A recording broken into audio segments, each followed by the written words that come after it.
It is May 13th, 2026, and it's just before 7 p.m. local time here in Texas as Trump is in Beijing for a 2 day summit. And all eyes are on the question of what is going to come out of his in person meetings with Chinese President Xi Jinping. You've got Trump bringing a gaggle of CEOs, as the Washington Post described it, a dozen of them, in fact. To do what? To make a bunch of business deals. At least that's what Trump thinks he's going to get out of this. But have you noticed how many of these CEOs represent companies that did business with China before the first version of the Trump administration's policies kept them from doing so, right before Trump decided he wanted to go up against China and challenge them in a number of different economic ways. And the US hasn't stopped targeting China. They're still doing so with this attempted blockade of the blockade on Iranian ports. So what does all of this mean? And what should we be keeping an eye on as we get into this summit and as we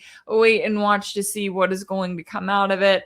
We got into all of the latest with a special guest earlier, so let's take a listen to that conversation now. Joining me now to discuss is Carl Zha, a geopolitical analyst and host of the Silk and Steel podcast. Carl, thanks so much for taking the time to join me. Thank you, Rachel. Thank you for inviting me. Yeah, great to have you back on the show. Now, I want to get your take on the latest here, as I know that President Trump has made his grand entrance to Beijing for a highly anticipated 2 day summit with Chinese President Xi Jinping. And Trump was joined on Air Force One by the CEOs of Tesla and Nvidia, two of the 12 CEOs included in Trump's delegation. He seems to be signaling that he's ready to make a host of business deals on this trip. But how do you think that China is looking at this trip? And is there a bit of healthy skepticism here about what the US or the Trump administration in particular is actually up to and how much they can be trusted? Well, Washington Post actually reported on this as Trump going to China with a dozen of gaggle of CEOs, hoping to open China, like open China. But China was always open. The problem was actually brought out by the Trump administration. For example, he brought out the CEO of Nvidia, Jason Huang, and Macron, and also Qualcomm. All these companies were doing brisk business in China until Trump first administration put the semiconductor chip ban on China.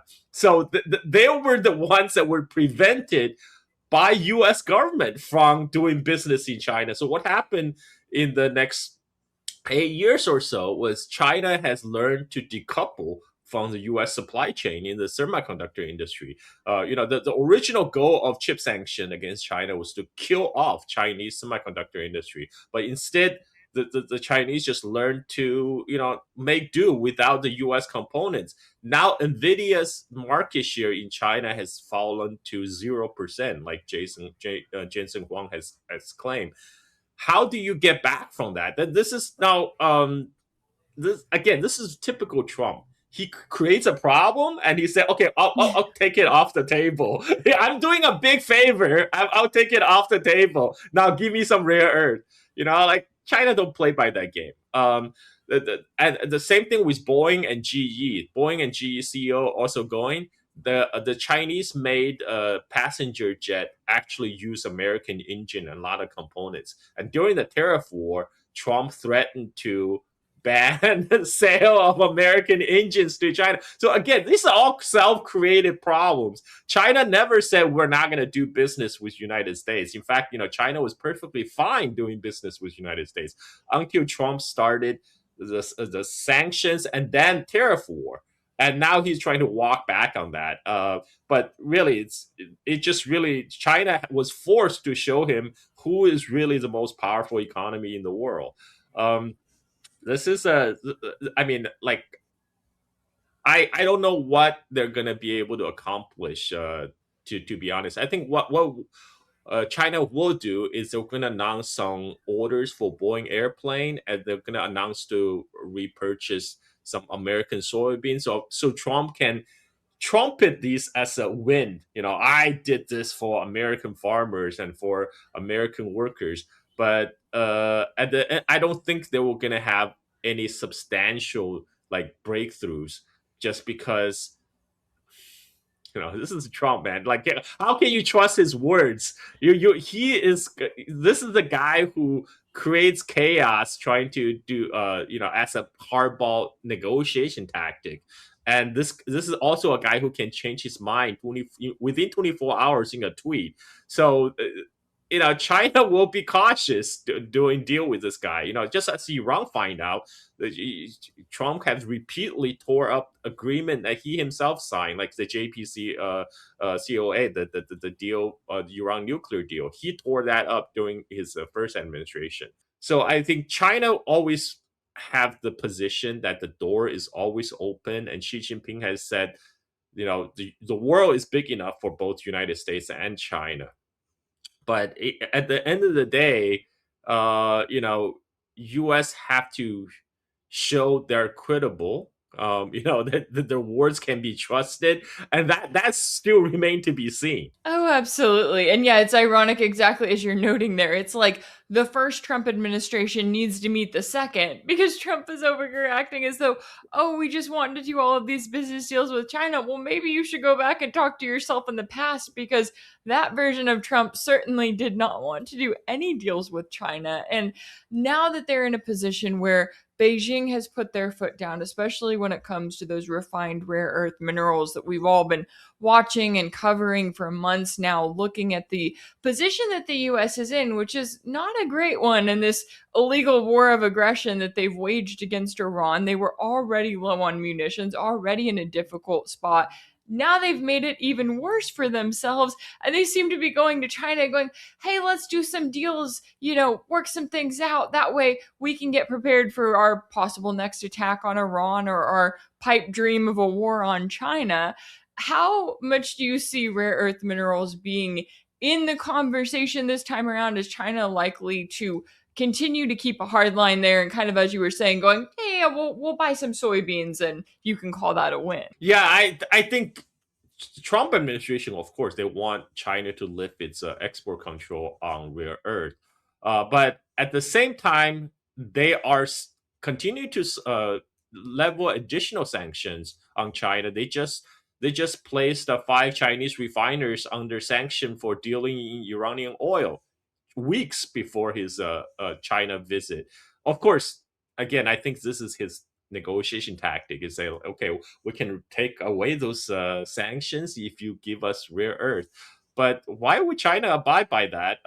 So far this hasn't really affected China's trade relationship with Iran, because as the reporting from New York Times pointed out, China actually like the for U.S. has also threatened, but they have not carried out, to sanction Chinese banks who facilitate the deal. That's really the crux of the deal, because the Iranian, they cannot sell their oil in dollars, because any U.S. dollar get deposited in any bank account is liable to be sanctioned by U.S. Treasury Department. So Iran sells oil in yuan to China, and the trade is facilitated by Chinese banks. So if United States go after Chinese banks, that will be a major escalation. That's like going nuclear in the financial terms. But the last thing Trump administration want to do is to tank the stock market, because they watch the stock market like a hawk, and before Trump headed over to China, he said, look at the stock market, it's at all-time high. So that's one risk they won't do. So in other words, the China-Iran oil trade will continue in RMB, and it will continue outside of the reach of the U.S. financial sanctions. So Trump doesn't really have a lot of cards at play here. Like he wants China to lift the rare earth export control, but what are you gonna give China for it? Now, like right now, the only thing he can give China is, I will not sanction your banks. I will not put more sanction on you. That's not acceptable. And like I said, China still have leverage. Right now, the Chinese export control on rare earth is mostly targeting U.S. military industrial complex, so they cannot replenish the weapons they have used up in the Iran war.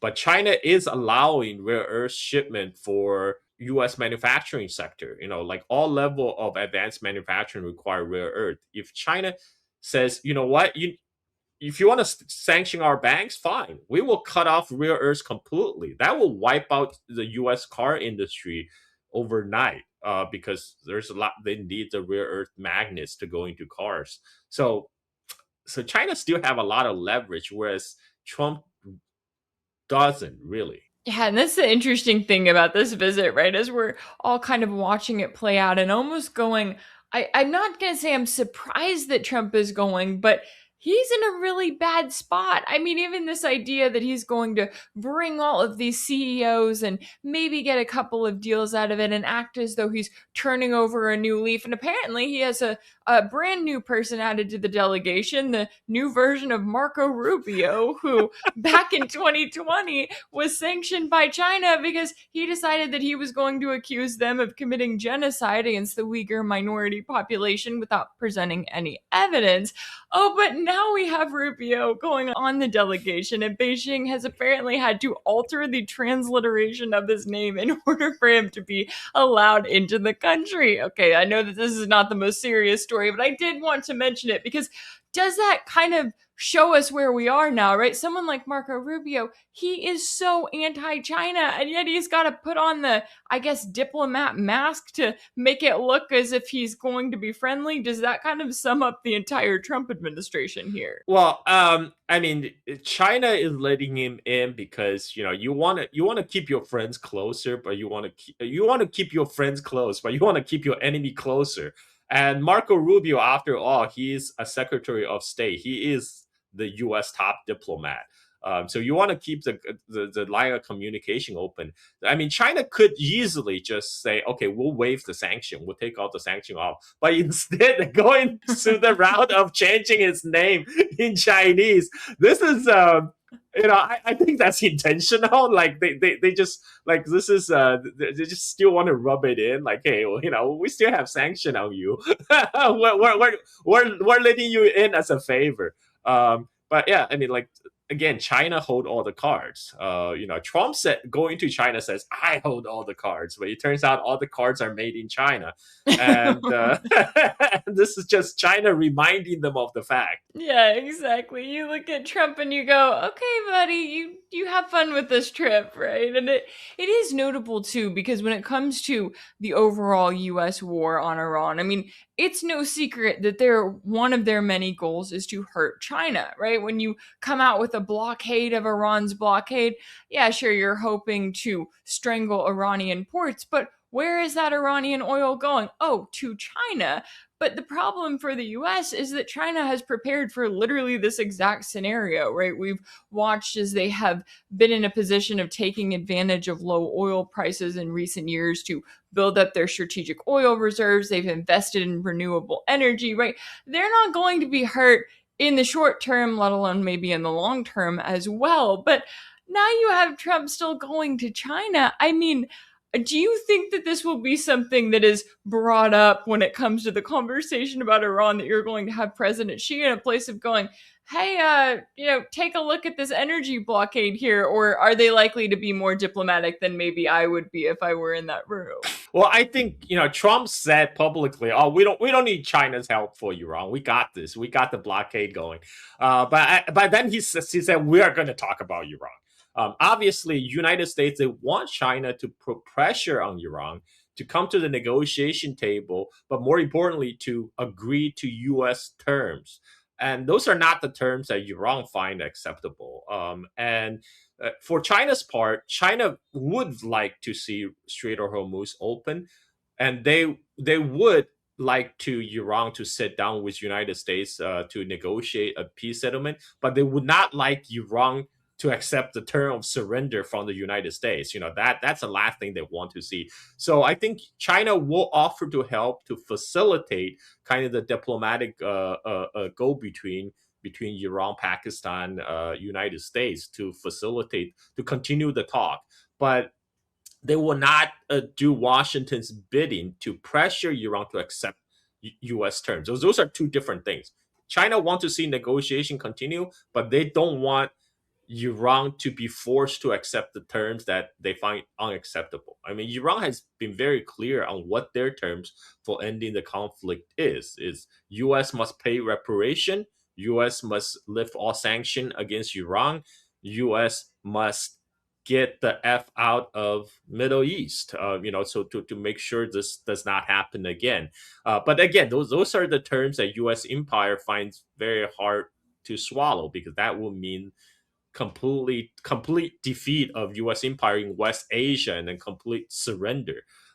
This is why Trump is trying to delay this, and he's but it's really not up to Trump at this point. They have very low leverage to open the Strait of Hormuz themselves. This is why up to this trip, even Secretary of Treasury Scott Bessent said they want China's help to open Strait of Hormuz. Yet at the same time, he slapped additional sanction against Chinese refineries. So that kind of tactic, a high pressure tactic, will not work against China. Like I said, China still have a lot of leverage. But I think one of the reasons Trump still decide to go ahead to go to China is for the photo ops, because for him, being a former reality TV show host, he knows all about importance of photo op, and at least to project a image of strength, to his base. And that, because right now he is obviously not doing so well in Persian Gulf, so he's looking for another win. And this for him, I don't know if you notice on social media from channels like Fox News, they're replaying the reception that Trump is receiving at the Beijing airport. It's showing, okay, I am a world leader. Look, like all these Chinese children are welcoming me with flowers. See how important I am. I mean, that's for Trump, that is very important, to inflate his own personal sense of ego, and to claim that he's actually doing something, but I think that will probably be the extent of this trip. China will give him some quote unquote wins by giving him some soybean deal and maybe some Boeing airplane orders. But probably that's it. Yeah, and it is important to note too, exactly as you're saying there, right? You're watching all of this play out, and it kind of reminds me of the Alaska summit between Trump and Putin, where it's like, yeah, these two world leaders are going to get together, they're going to shake hands, we can talk about how monumental this visit is, but at the same time, what actually came out of it? The war in Ukraine is still going on. Trump certainly didn't end it. In the same vein, he's also over here with the exact same problems. And he wants to act as though, oh, well, I'm just trying to get the Strait of Hormuz open by closing it for everybody. But the Strait of Hormuz is open for China, right? China's still getting shipments of Iranian oil. And on top of that, just 1 week ago, you had Iranian Foreign Minister Abbas Araghchi in Beijing. So when it comes to the relationship between China and Iran, I know that in recent weeks, especially with the war that we did see, the version of it, you had the mainstream media acting as though China and Russia had just kind of jumped ship and they were leaving Iran to fend for itself, not paying any attention to the fact that clearly Iran had this covered, right? Clearly they were in a position where they were able to hold their own. And while, yes, they have support from their allies, from Russia and from China, it was not as if they were desperately reaching out trying to get literally any kind of aid. So when you look at the position that China is in its relationship with Iran, how do you see that, especially going into this meeting with Trump? Well, the Chinese official statement has been very clear. They support Iran's safeguarding of its territorial integrity.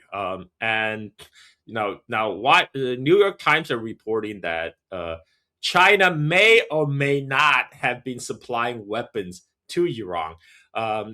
Again, they even admitted their intelligence is mixed, conflicted. They're not sure. But what China has been providing Iran, which upset United States, is U.S. is claiming China is providing the so-called dual-use items, which are chemicals, drone parts, engines that could be used to make drones and make missiles, which are the Iran's main arsenal right now. Um, but this is the same way China supported Russia during the war against Ukraine. China did not sell like finished weapons to Russia, but China provided all the parts that Russia could use to build their own drones. China provided Russia with semiconductors. There's all these ridiculous articles from the Western media saying that the Russians have to go use to go scavenge in the used refrigerator for semiconductors. No, they can just buy it from China, and so that's how China supported Russia. The same way, this is how China will support Iran. They sold Iran chemical precursors that's needed to build more missiles, and they allow Iran to use Chinese satellite intelligence for targeting of U.S. bases, but they will not like directly show more direct hands. This is just how uh, China operates, and because China also wanted to show some sort of balance to like the Gulf countries, which China do have relationship with. Um, so it's obvious China will not bend to the Washington pressure to cut off these ties to Iran, because like China understand if Russia goes, if Iran goes, China will be the last target standing. Then United States will be able to concentrate all its resources on China. Why would China do that? Why? So China would not let Iran fall. China would not let Russia fail. And this is why Iranian foreign minister have come to Beijing just before the Trump visit.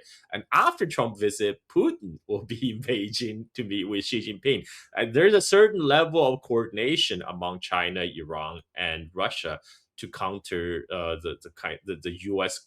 running amok in the world right now. And regardless what Washington wants to do, these countries have their own core interests that they would like to defend. Yeah, only the US would think, oh, we're going to trick China into helping us destroy all of their allies. So then we can clearly go after them because the US is not hiding that. At the end of the day, they are desperate for war with China. But at the same time, they have no idea how in the world that's going to happen because they need all of these parts for all of these weapons to come from China. And I'm glad that you bring up the New York Times article there because I did think it was interesting. Very vague, right? They claim that, oh, Chinese companies have been discussing arms sales with Iran, but then they cite anonymous US officials. Well, then I noticed that Reuters also has an article out reporting that senior US and Chinese officials agree that no country can be allowed to exact shipping tolls in the Strait of Hormuz, according to anonymous State Department officials. Now, the talks between the US and China have not even started at the time that this article was published. So, what do you make of the fact that the media here in the US is trying to kind of get out in front of this claim that, oh, the US and China are on the same page? Beijing is also concerned about these shipping tolls. Meanwhile, it's like, well, China still is going to get what they need because they're friends with Iran. They're not the unfriendly country that the US is here. So, how do you see the role that the media is playing? Well, I mean, whenever it's an anonymous official, I just assume CIA because it's always some kind of U.S. intelligence planted article in this in these media outlets. There's no investigative journalism anymore in mainstream media. It's all access journalism, right? These stories are planted or leaked intentionally to the media to create some effect. And the effect, again, as you mentioned, is to mention there's some sort of united front between the United States and China over the Iran issue, which is non-existent. And for China's part, China will probably nudge Iran to the negotiation table because China would like to see negotiation, rather than China prefer jaw over war. But again, China is not going to pressure Iran to accept a terms of surrender issued by Trump. I mean, that's ridiculous.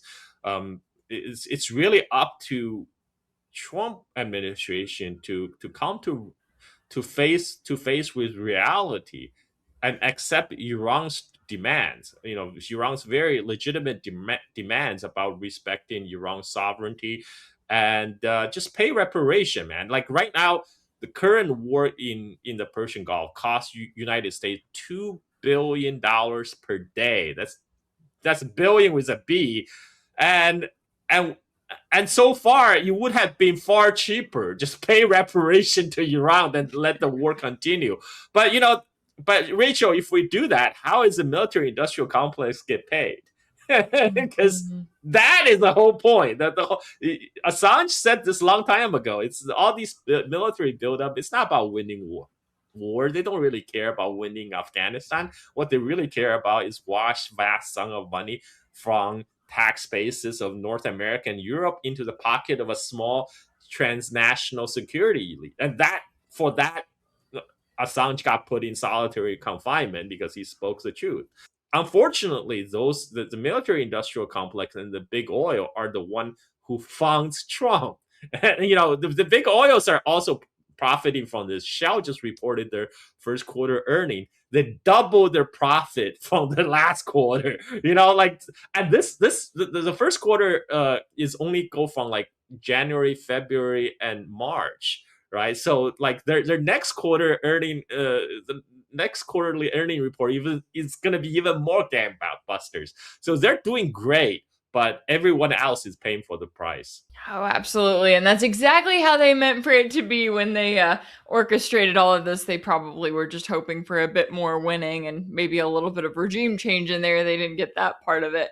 Before we go, when it comes to your bingo card for this trip, I know we've got the Trump Xi photo op. We've got a possible announcement about more soybean purchases, maybe some Boeing in there. We've also got the new version of Marco Rubio that I can't wait to see. I feel like we're going to get some sort of something out of him. What else are you going to be keeping an eye on when it comes to this visit? They might discuss some kind of AI coordination. This is like a low hanging fruit. I saw some talk generated before this trip.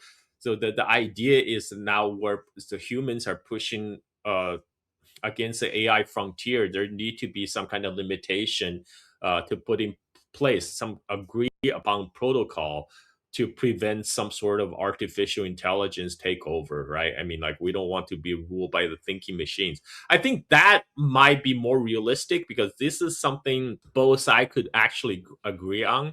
Again, this is something that Trump will tout as a big win for him and claim for Nobel Peace Prize afterwards. So I think those three, some agreed upon AI protocol, the purchasing of soybeans, Boeing more Boeing purchase order. Now the interesting part will be Nvidia because Jensen Huang is one of the other person along with Elon Musk who wrote the Air Force One, and Jensen Huang is getting really anxious because as he said, Nvidia his market share in China went to 0% because the latest DeepSeek version V4 was trained on Huawei's Ascend chips. So they are very anxious to get back into the Chinese market. Now, the question is, would the Chinese government allow that?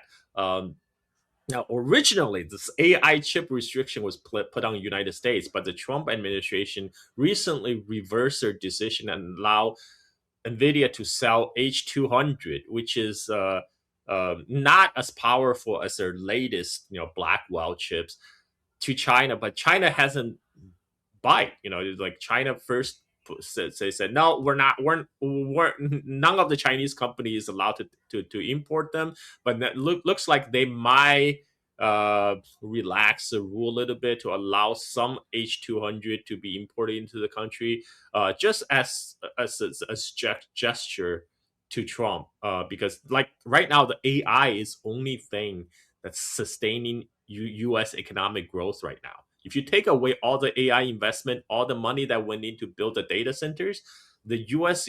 economy is basically in recession.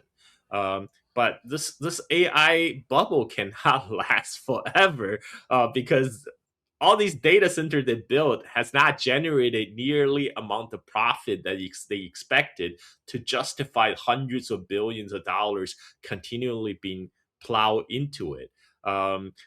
This is why another reason Jensen Huang wanted to go to China to be able to sell more of his AI chips. So I don't think China will be act as a last rescuer for the American AI bubble. These are my predictions. Yeah, and it'll certainly be interesting to see what happens because exactly as you said there, right? Trump is worried about the stock market, worried about, I'm sure, that AI bubble and what comes after this if the war in Iran keeps going, if we continue to see tensions all around. So I can definitely see how he's trying to make it look like, oh, it's all good with China, right? Let's go make lots of money when there is war, and more war ambitions under the surface. Certainly a lot at stake here all around, and I always appreciate you taking the time to join me to break down all of the latest here. Carl Zha, a geopolitical analyst and host of the Silk and Steel podcast. Thank you so much for your time and insight. Thank you, Rachel. Anytime. If anything in this video resonated with you, be sure to like it, share it with your friends, leave a comment, and as always, don't forget to subscribe. And if you want to keep up with all of my work, make sure that you're subscribed to my page on Substack. That's rachelblevins.substack.com. That's where you'll find ad-free videos and new weekly episodes of my exclusive series for paid subscribers called Sanctioned. You can also check out Sanctioned over on my page on Patreon. That's patreon.com/Rachel Blevins. As always, thank y'all so much for all of your support, and I'll see you next time.